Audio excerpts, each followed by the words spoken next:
इतना फिर से बोलना किसको पॉसिबल नहीं है, कहाँ से हो पाएगा। इसलिए सोच सोच के थोड़ा टाइम ले लेकर के समझा रहे हैं।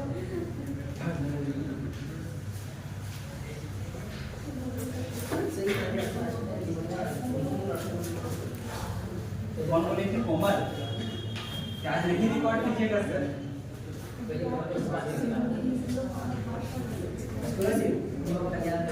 चल देखो,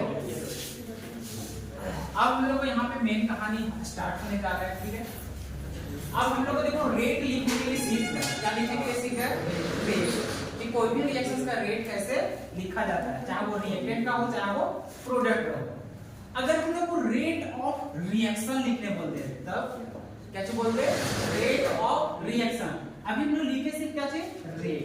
रेट लिखा है किसके बेसिस पे, रिएक्टेंट के बेसिस पे, और किसके बेसिस पे, प्रोडक्ट के बेसिस पे। तो जब हम लोग को रेट ऑफ रिएक्शंस निकालने बोलता है तब हम लोग कैसे लिखेंगे।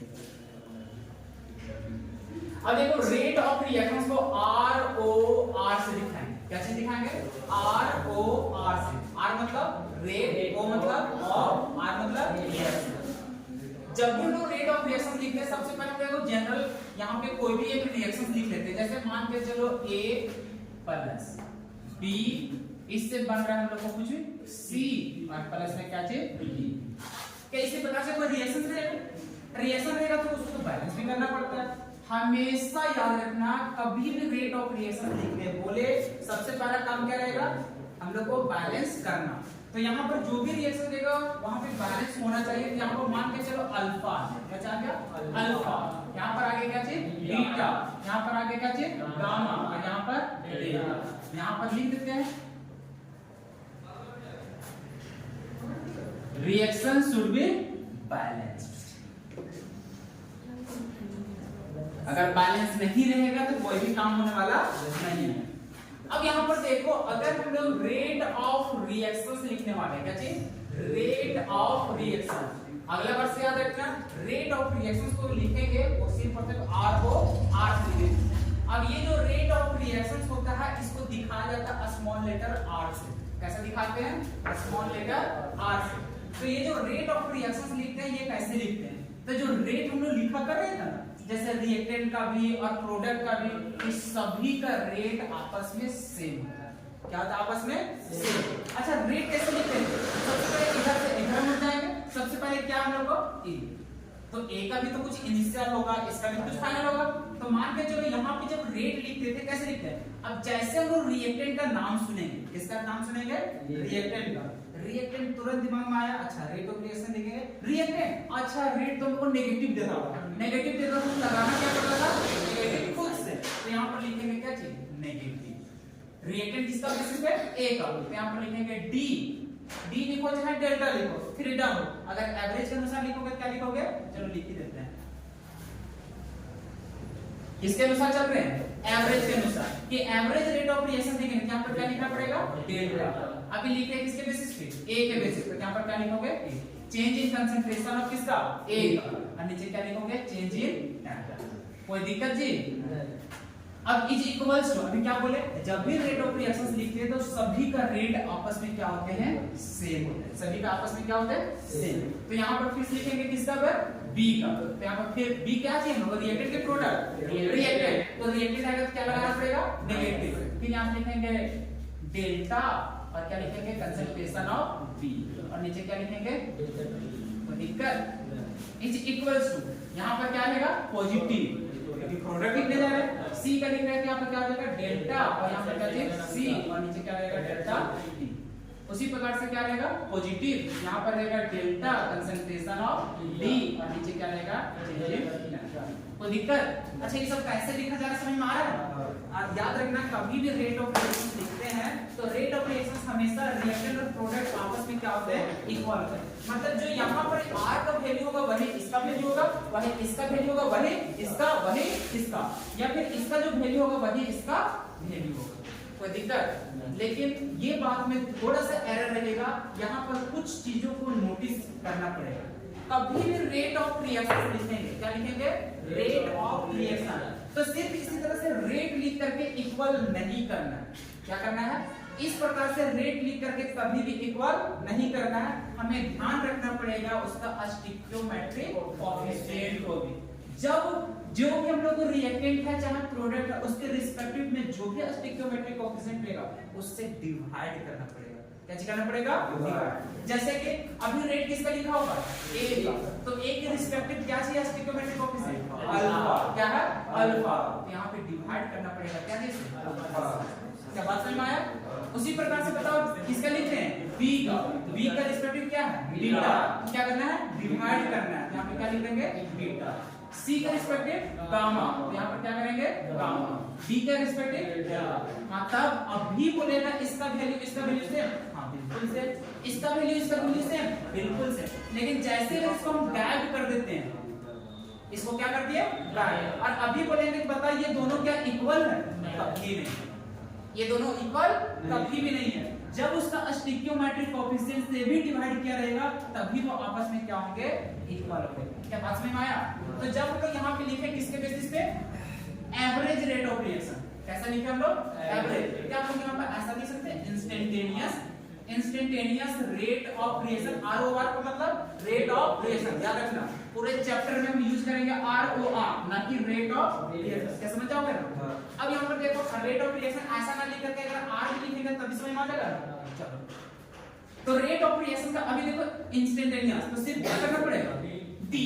डेल्टा जगह में डी, बाकी सारा प्रोसेस क्या रहेगा? सेम। क्या स्टोइकियोमेट्रिक कोएफिशिएंट से भी डिवाइड करना है, बाकी जैसे लिख रहे थे वैसा ही। तो यहाँ क्या लिखेंगे? माइनस, यहाँ पर क्या लिखेंगे? डी कंसंट्रेशन ऑफ ए और नीचे डी बी। कोई दिक्कत? समझ में आ रहा है? अब यहाँ पे इक्वल नेगेटिव, यहाँ पे कंसंट्रेशन ऑफ किसका? डी का, और नीचे क्या लिखेंगे? डी। उसी प्रकार से प्लस यहाँ पर लिखेंगे डी, यहाँ पर किसका? सी, और नीचे क्या लिखेंगे? डी। फिर यहाँ पे प्लस डी और यहाँ पे क्या लिखेंगे? डी, और नीचे क्या लिखेंगे? डी। अब यहाँ पे देखो क्या इक्वल हो जाएगा? नहीं, स्टोइकियोमेट्रिक कोएफिशिएंट से क्या करना पड़ेगा? डिवाइड। यहाँ पे अल्फा, बीटा, गामा और डेल्टा। क्या बात समझ में आई? चलो इतना लिख लो। और अगर लिख लेते हो तो एक होमवर्क क्या बना करके दिखाओ। जैसे मान के चलो अमोनिया का फॉर्मेशन कि N2 और प्लस में यहाँ पर H2 बना रहे हैं हम लोग क्या चीज? NH3। बताओ कि इसका रेट ऑफ रिएक्शंस क्या होगा? सर एवरेज या इंस्टेंटेनियस? दोनों। चलो अच्छा प्रोसेस समझ में आ गया कि एवरेज लिखेंगे तो डेल्टा, इंस्टेंटेनियस में सिर्फ डी। चलो तुम लोग सिर्फ लिखो क्या है? एवरेज। समझ तो आ ही गया ना?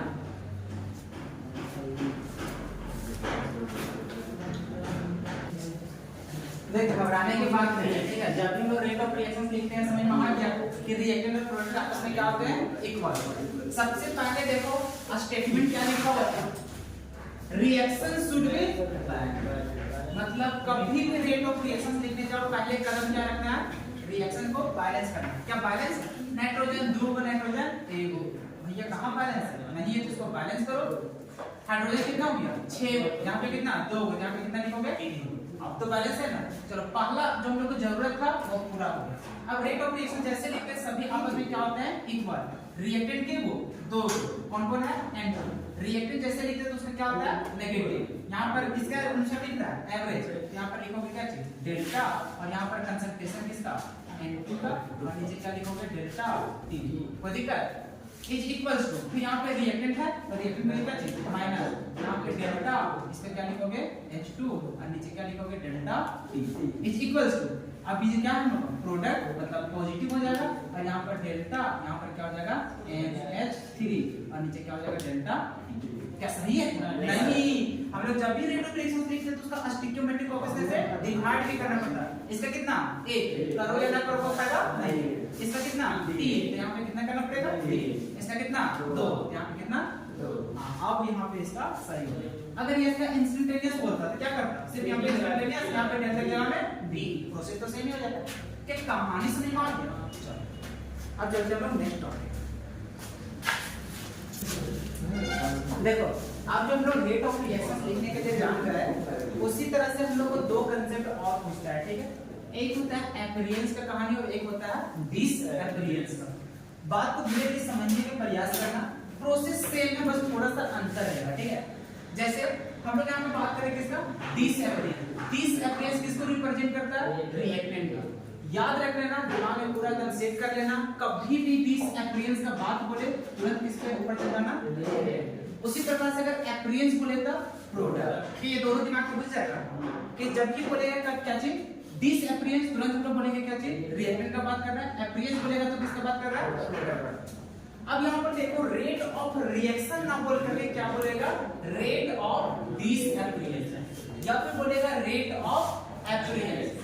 तो प्रोसेस सेम ही रहेगा। जैसे कि अभी भी मान के चलो, हम लोग यहाँ पे लिया करते थे रिएक्शन, क्या लेते थे, तो A प्लस B बन रहा था क्या चीज, C प्लस D बन रहा था। और इसका स्टिकियोमेट्रिक कोएफिशिएंट अल्फा, बीटा, गामा और क्या चीज, डेल्टा, ये लिया करते थे। अब यहाँ पर जब लिखते थे रेट ऑफ रिएक्शन, क्या लिखते थे, रेट ऑफ रिएक्शन। तो रेट ऑफ रिएक्शन लिखते थे तो लिखते थे सभी का, क्या लिखते थे, सभी का। और सभी का लिखते थे यहाँ पे, देखो ऐसा जरूरी नहीं है कि सभी का लिखोगे ही इसमें। रेट ऑफ रिएक्शन में सिर्फ कहना ये था कि जो भी यहाँ पे रेट ऑफ रिएक्शन होता है वो जो यहाँ पे रिएक्टेंट का निकालते हैं, जब स्टिकियोमेट्रिक कोएफिशिएंट से डिवाइड होता है तो वो दोनों आपस में क्या होते हैं, इक्वल। और ये इसके इक्वल भी होता है, ये इसके इक्वल। तो हम लोग चाहे तो A के रिस्पेक्ट में भी लिख सकते हैं, B के रिस्पेक्ट में और C के रिस्पेक्ट में भी। अगर रेट ऑफ रिएक्शन बोला हम लोग क्या लिखेंगे, नेगेटिव। अगर रिएक्टेंट के बेसिस पे, मान के चलो A के बेसिस पे लिख रहे हैं, किसके बेसिस पे, A के बेसिस पे, तो यहाँ पर लिखेंगे क्या चीज, D, और यहाँ पर लिखेंगे कंसंट्रेशन ऑफ A, और नीचे लिखेंगे D और T। लेकिन इसका स्टिकियोमेट्रिक कोएफिशिएंट से डिवाइड भी करना पड़ता है, जैसे अल्फा है तो अल्फा। अभी ये क्या कहलाता है, रेट ऑफ रिएक्शन। क्लियर है। उसी तरह से B का लिखते हैं, C का लिखते हैं, D का, और सभी आपस में क्या होते हैं, इक्वल। मतलब इसका वैल्यू इससे इक्वल, इसका वैल्यू इससे इक्वल, इसका वैल्यू इससे इक्वल। तब जब वहां पे हम लोग क्या करते हैं, स्टिकियोमेट्रिक कोएफिशिएंट से डिवाइड करते हैं। तो अब हमारे पास जो कांसेप्ट है वो हम लोग को रेट ऑफ रिएक्शन नहीं बल्कि क्या है, रेट ऑफ दिस एप्रियंस और रेट ऑफ एप्रियंस। तो यहाँ पर ध्यान से सुनना कि जब रेट ऑफ दिस एप्रियंस और रेट ऑफ एप्रियंस की बात करता है तो यहाँ पे स्टिकियोमेट्रिक कोएफिशिएंट से डिवाइड नहीं होता है। जैसे कि हम लोग बात करते हैं यहाँ पर रेट ऑफ D, मतलब R और D मतलब क्या समझ जाओगे, रेट ऑफ दिस एप्रियंस। क्या है, रेट ऑफ दिस एप्रियंस। और अभी भी जानते हैं दिस एप्रियंस किसको रिप्रेजेंट करता है, रिएक्टेंट का। तो रिएक्टेंट हम लोग दो चीज है, A है और क्या है, तो वो बोल भी देगा कि रेट ऑफ दिस एप्रियंस लिखना है, वो किसका लिखना है, तो वहां पे बोल देगा A का, बोल देगा B का, ऐसे करेंगे। तो रेट ऑफ दिस एप्रियंस किसका, A। तो इसमें कैसे लिखेंगे, अब जान रहे हैं कि रेट ऑफ रिएक्शन के जैसा ही लिख रहे हैं, मतलब कुल मिलाकर के रेट लिख रहे हैं किसका, A का। A क्या है हम लोग, रिएक्टेंट। रिएक्टेंट है तो क्या लिखेंगे, क्या लिखेंगे, माइनस। अब जान रहे हैं यहाँ पे डेल्टा भी दिखा सकते हो, D, तो दोनों में से जो अच्छा लगता है उसको भी दिखा देना। चलो हम डेल्टा निकालते हैं। यहाँ पर जगह डेल्टा, यहाँ पर क्या लिखोगे, कंसंट्रेशन ऑफ A, और नीचे क्या लिखोगे, डेल्टा T। क्या यहाँ पे स्टिकियोमेट्रिक कोएफिशिएंट से डिवाइड करना है, नहीं। यही चीज थोड़ा सा फॉल्ट नहीं करना है, ठीक है। जब हम लोग रेट ऑफ रिएक्शन लिखते हैं यहाँ पर क्या करते हैं, स्टिकियोमेट्रिक कोएफिशिएंट से डिवाइड करते हैं, तब ये कहलाता था रेट ऑफ रिएक्शन। लेकिन जब रेट ऑफ दिस एप्रियंस बोले तो यहाँ पे लिखना नहीं। क्या दोनों में अंतर समझ में आया, रेट ऑफ रिएक्शन में डिवाइड करना है, रेट ऑफ दिस एप्रियंस में डिवाइड नहीं करना है। उसी प्रकार से हम लोग A का लिखें, क्या हम लोग लिख सकते हैं, ROD ऑफ किसका, B का। तो यहाँ पर क्या लिखेगा, माइनस चेंज, यहाँ पे डेल्टा लिखोगे, यहाँ पे क्या चेंज D, और नीचे क्या लिखोगे, डेल्टा T। क्या पे डिवाइड कर रहे हो, उसी प्रकार से जब दिस एप्रियंस का लिखा तो हम लोग एप्रियंस का लिखेंगे, रेट ऑफ एप्रियंस। अगर ऐसा लिख करके और यहाँ पर हम बोल देंगे कि A, सबको मानेंगे जीरो, मानेंगे छोड़ दो, बोल किसका रहा है, A का, और बोल क्या रहा है, एप्रियंस। और हम लोग जानते हैं एप्रियंस कभी भी रिएक्टेंट के लिए होता नहीं, कहीं ना कहीं कुछ तो मिस्टेक हुआ होगा, तो उसमें क्वेश्चन को ध्यान से देखेंगे, ठीक है। तो हम लोग को कभी भी A और B का भी यहाँ पे लिखा हुआ नहीं रहेगा, किसका बोलेगा ये, C का, क्योंकि जब भी एप्रियंस बोलता है किसके लिए, प्रोडक्ट के लिए। तो C का बोला C के रिस्पेक्ट में लिखो, C के लिए प्रोडक्ट क्या लिखोगे, प्लस लिखोगे, यहाँ पर D, यहाँ पर क्या लिखोगे, C, कुछ छोड़ देगा, क्या ही फर्क पड़ेगा, क्या डिवाइड करेगा, नहीं। उसी प्रकार से रेट ऑफ एप्रियंस ऑफ किसका, D, यहाँ पे क्या लिखोगे, पॉजिटिव डेल्टा, यहाँ पे क्या चाहिए, D, और नीचे क्या लिखोगे, कोई दिक्कत, चलो लिख।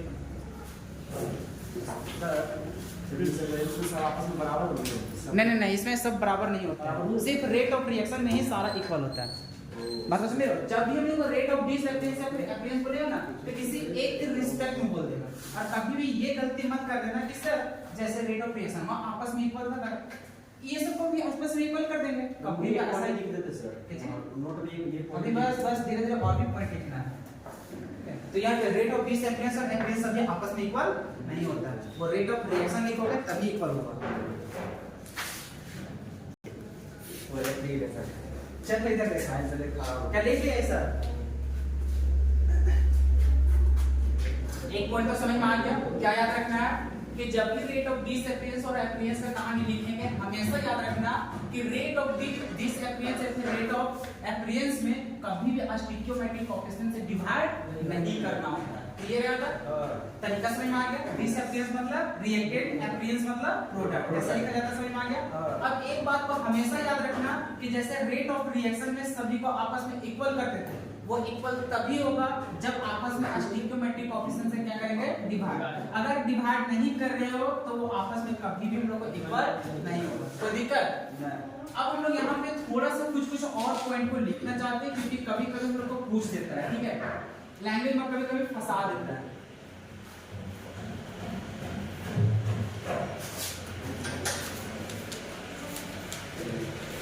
लिखते चले जाना। कभी कभी दिल में ख्याल आता है ना, और सब नहीं बोलने वाला है, सारे का भी दिखेगा सर। कभी कभी रेट ऑफ दिस एप्रियंस की जगह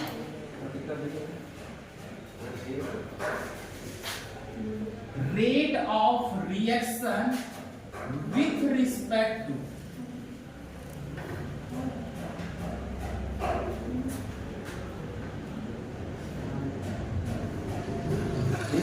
रिएक्टेंट भी लिखा हुआ मिल सकता है।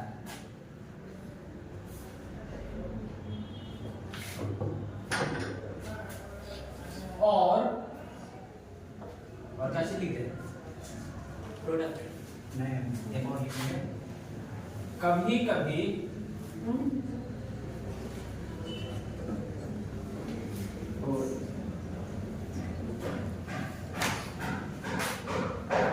रेट ऑफ दिस एप्रियंस की जगह, अच्छा ये सब समझ में आ जाएगा ना जितना चीज लिख रहे हैं।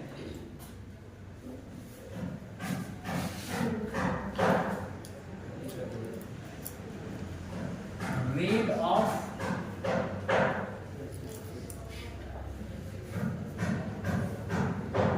कंज्यूम, कंज्यूम का स्पेलिंग क्या होता है?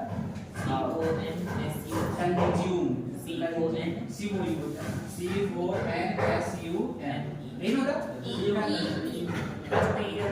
कंज्यूम तो ये होता है, स्पेलिंग ठीक है ना?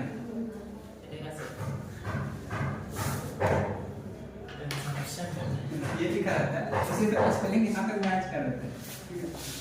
कभी कभी रेट ऑफ दिस एप्रियंस की जगह में रेट ऑफ कंजम्पशन भी लिखा हुआ रह सकता है।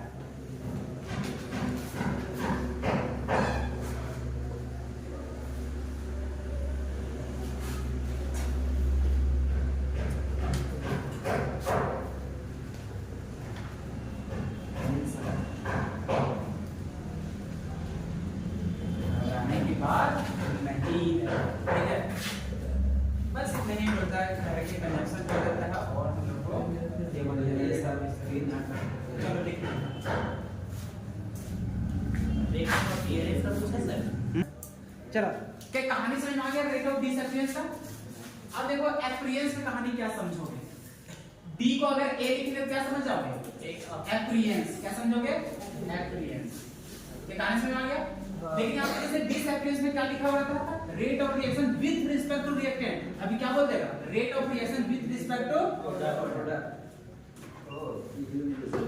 उसी प्रकार से कभी कभी रेट ऑफ एप्रियंस की जगह में रेट ऑफ कंजम्पशन में ये किसके लिए होता है? Rate of disappearance. Consumption मतलब कंज्यूम होना, कंज्यूम मतलब खत्म होना। क्या होना?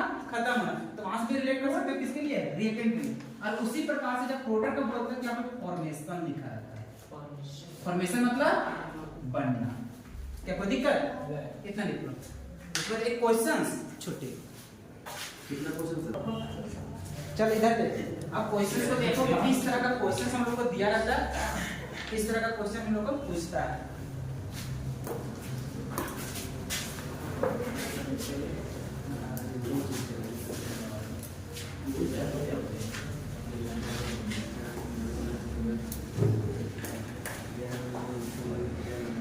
चले जाना। हाँ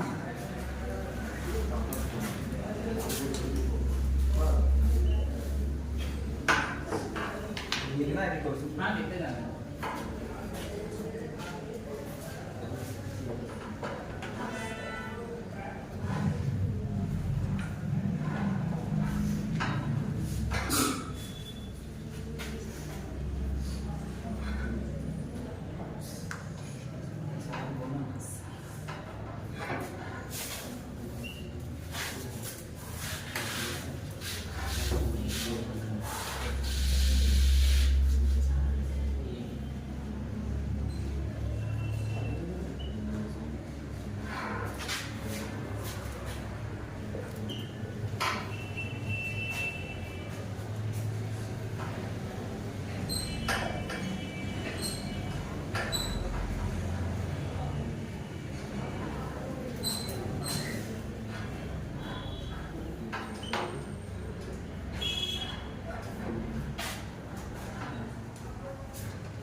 अरे महाराज थोड़ा सा पेट में तब जा रहे हैं हो गया हो गया।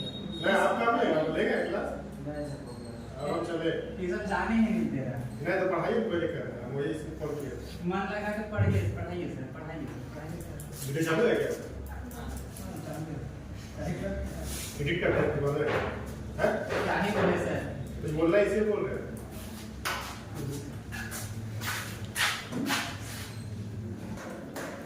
देखो अब क्वेश्चन को समझ लो ठीक है।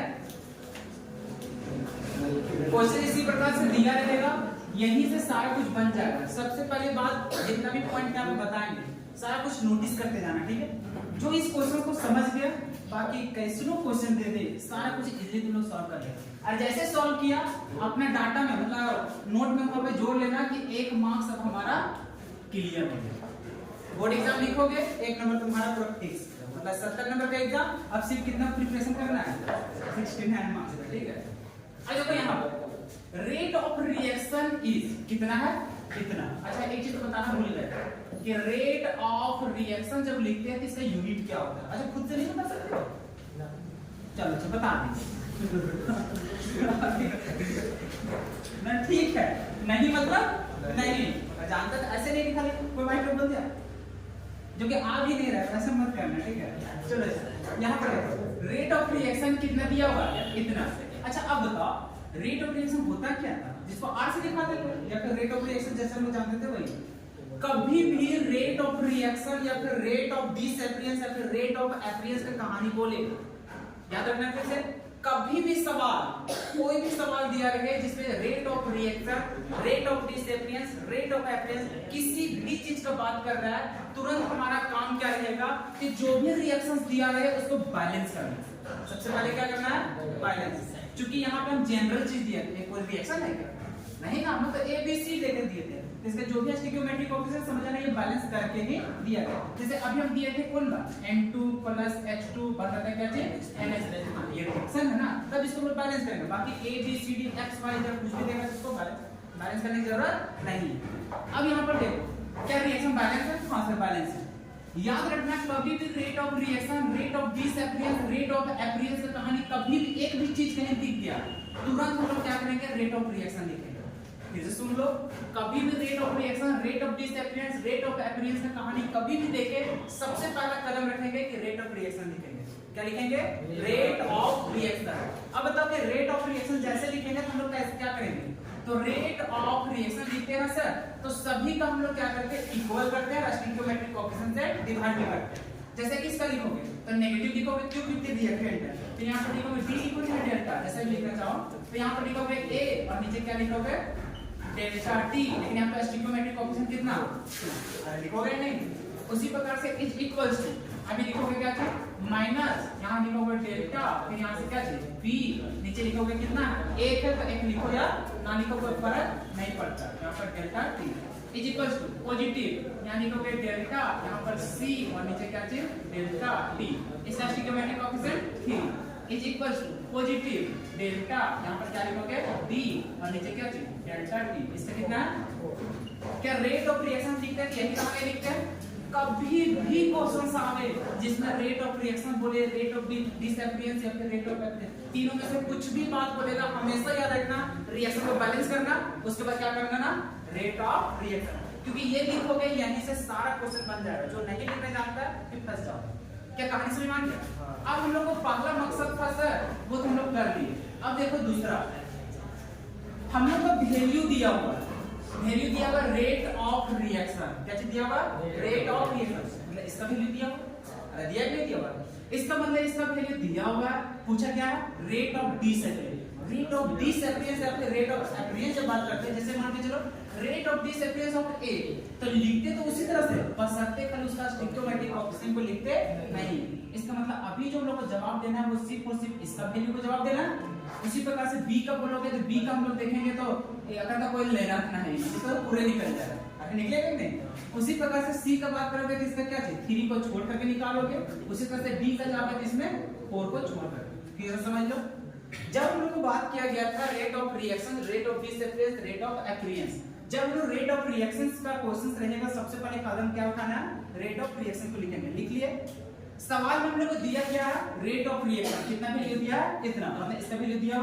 और जब हम लोग रेट ऑफ रिएक्शन लिखते हैं तो हम लोग जानते हैं कि इसका इक्वल ये, इसका इक्वल ये, इसका इक्वल ए और इसका इक्वल ए, और ये लोग सभी आपस में क्या है इक्वल। क्या क्लियर है? अब हमारे पास सवाल क्या है कि इसका वैल्यू दे दिया, हम लोग को बोला क्या है रेट ऑफ डिसएपियरेंस और बोला क्या है रेट ऑफ एपियरेंस। और अभी हम लोग पढ़े कि रेट ऑफ डिसएपियरेंस बोलते हैं ना सर रेट ऑफ डिसएपियरेंस, तो यहाँ पर लिखते हैं क्या चीज माइनस डेल्टा, यहाँ पर कंसंट्रेशन और नीचे लिखते हैं डेल्टा टी।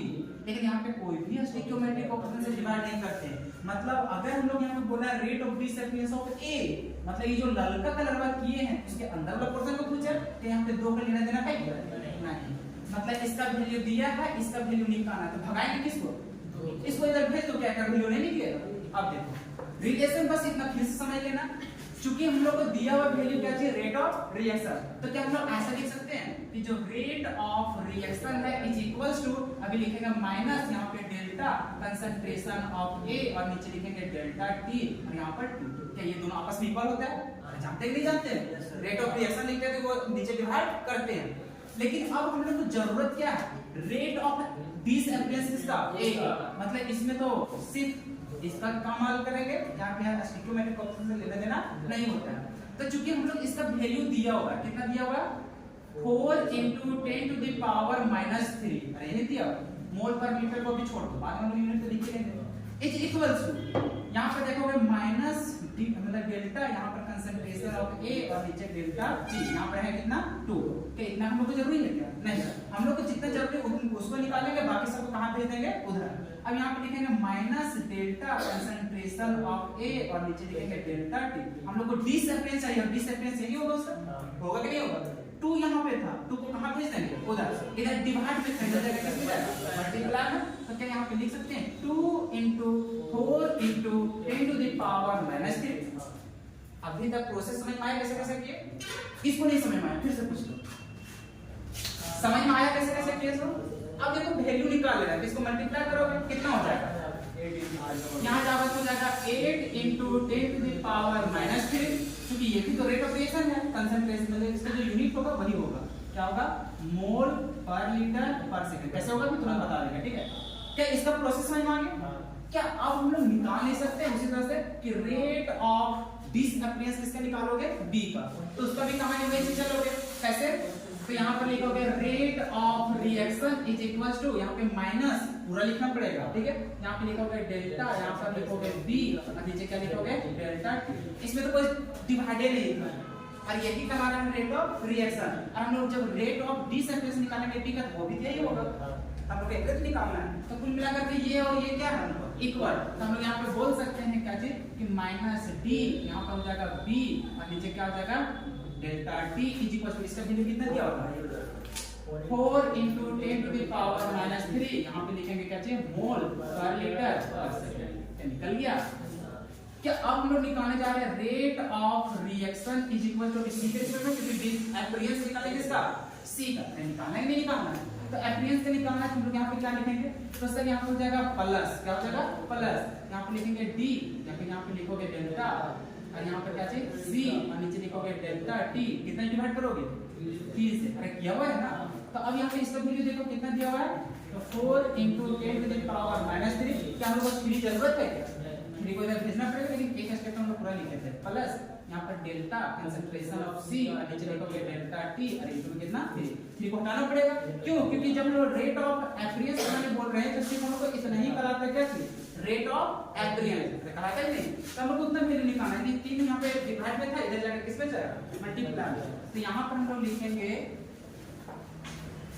कि डेल्टा यहाँ पर कंसंट्रेशन ऑफ सी, और नीचे लिखोगे डेल्टा किसका? डी। यहाँ पे प्लस तो रहेगा, ठीक है, इज इक्वल टू यहाँ पर हो जाएगा कितना? 3 था, 3 मल्टीप्लाई हो जाएगा, 3 × 4 पहले से था, 10⁻³ कितना हो जाएगा? 12 × 10⁻³ यूनिट तो समझ ही जा रहे हो क्या? सी का निकल लेकर डी का नहीं निकल निकालोगे, सेम कहानी, बस 3 की जगह में कितना है? 4, उधर मल्टीप्लाई हो जाएगा, कितना हो जाएगा? वहां पर डेल्टा डी। अरे हां, डेल्टा बोलते डी चल जाता है ना, क्या समझ में आ गया ना? तो क्या इसी प्रकार से लिख लोगे? लेकिन अब रुक जाओ, जब तुम लोग पूरा लिखोगे तो इस प्रकार से थोड़ी लिखोगे पूरा। ये सब तो कहानी लिख लिया। सबसे पहले देखो हमारा सवाल क्या पूछा था? Rate of disappearance. तो जो निकालने बोलेगा उसको पहले लिख लो, आखिर क्या कहलाता है। तो यहाँ पे ध्यान से सुनो, क्वेश्चन लिखा हुआ था ना। अब जब हम लोग सॉल्व करेंगे, सॉल्व कैसे करेंगे? आराम से सॉल्यूशन लिखोगे। हम लोग को पूछा क्या था? हम लोग को दिया हुआ सबसे पहले कि रेट ऑफ रिएक्शन दिया होता है, दिया हुआ था नहीं? तो जो दिया हुआ उसका वैल्यू लिख लो। इसका वैल्यू दिया था 4 × 10⁻³ अरे इतना दिया था। उसी प्रकार से हम लोग को पूछा था कि रेट ऑफ डिसएपियरेंस किसका? ऑफ ए। तो रिएक्शन को देखने के बाद लिख सकते हो, यही कहलाता था क्या चीज? यहाँ पे लिखते हैं -d, या फिर यहाँ पे डेल्टा, और यहाँ पे कंसंट्रेशन किसका? A, और नीचे डेल्टा कितना से था हम लोग को? 2 तक। 2 डिवाइड यहाँ पे करना नहीं, क्यों? क्योंकि हम लोग निकाल क्या रहे हैं? डिसएपियरेंस। यहाँ पे लिखेंगे dt, और इसी के बराबर हम लोग को क्या करना है? कैलकुलेट करना है, ताकि हम लोग जब रेट ऑफ रिएक्शन लिखेंगे तो हमें पता भी चलना चाहिए क्या निकालना है इसको। बात तो समझ में आया? समझ नहीं आ रहा? उसी प्रकार से यहाँ पर लिखेंगे रेट ऑफ डिसएपियरेंस ऑफ किसका? B। तो यहाँ पर हो जाएगा -d, यहाँ पर हो जाएगा b, और नीचे क्या हो जाएगा? Delta t। इसी बराबर हमको क्या करना है? कैलकुलेट करना है। उसी प्रकार से रेट ऑफ एपियरेंस ऑफ किसका?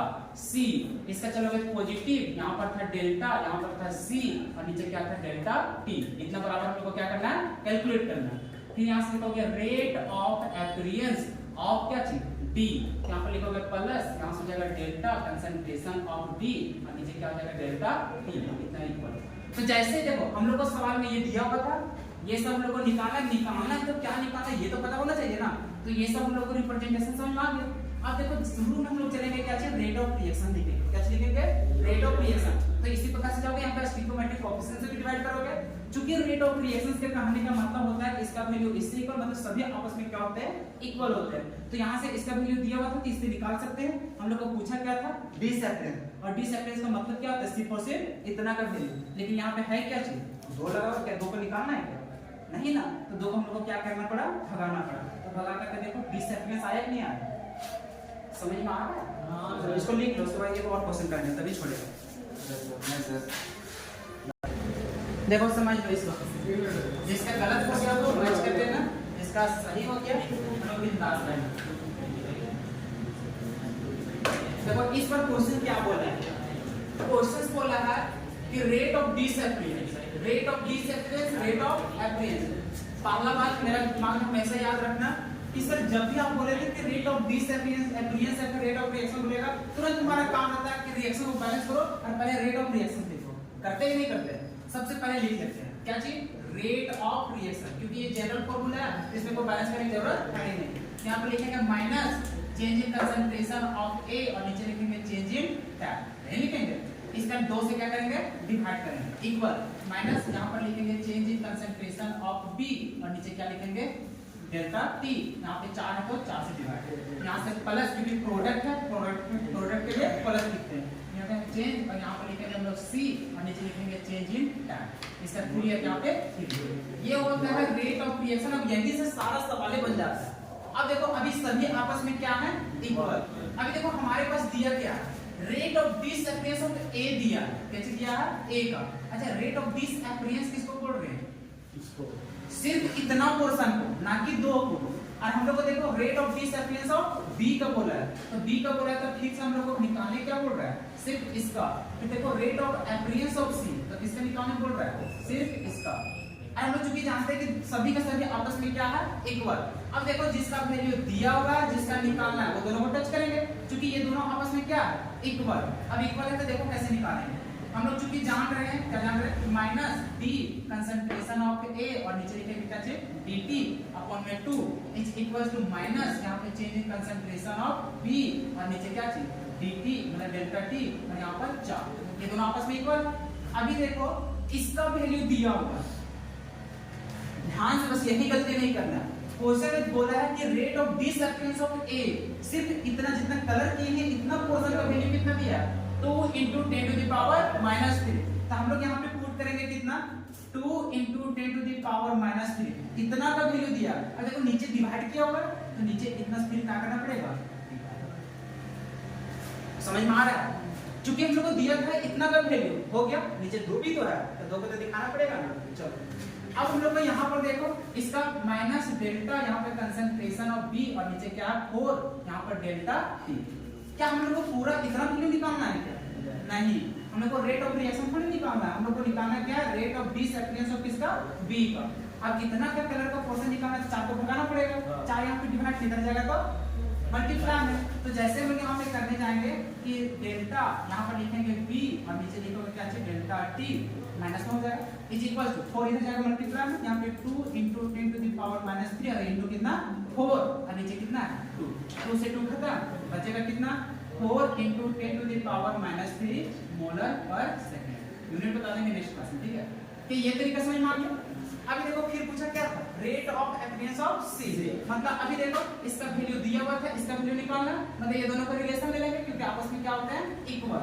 तो अभी फिर से वही कहानी करेंगे कि माइनस डेल्टा, यहाँ पर कंसंट्रेशन ऑफ ए, नीचे लिखेंगे डेल्टा टी, इसका कितना था यहाँ पे 2 इज इक्वल टू, इसका पारी है क्योंकि यहाँ से निकलेगा, यहाँ से लिखेंगे हम लोग प्लस डेल्टा कंसंट्रेशन ऑफ सी, और नीचे लिखेंगे डेल्टा कंसंट्रेशन मतलब डेल्टा टी लिखेंगे, इसका कितना है 3, ये दोनों आपस में इक्वल है।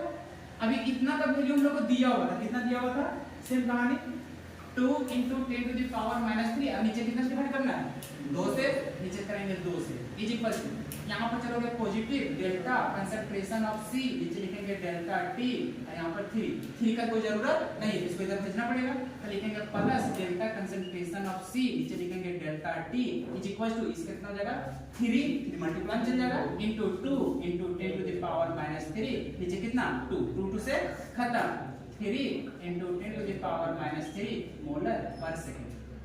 क्या बात समझ में आई कि जब रेट ऑफ रिएक्शन देगा तभी निकालेंगे, किसी का रेट ऑफ अपीयरेंस दे दे पूछेगा डिसअपीयरेंस तभी निकालेंगे, अपीयरेंस दिया डिसअपीयरेंस पूछे कुछ भी पूछे समझ में आ जाएगा। सबसे पहला कदम क्या करेंगे हम लोग, रेट ऑफ रिएक्शन निकाल, क्योंकि यहीं से सारा कुछ निकल जाता है। उम्मीद करते हैं जितना भी आज पढ़ाएं सारा कुछ समझ में आ गया होगा, और जितना भी डिफिकल्ट में क्वेश्चन देगा 4 भी रह सकता है, 6 भी हो सकता है, 10 भी हो सकता है, उसको ईमानदारी से बना के आना। याद रखना नेक्स्ट क्लास में हम चेक भी करेंगे।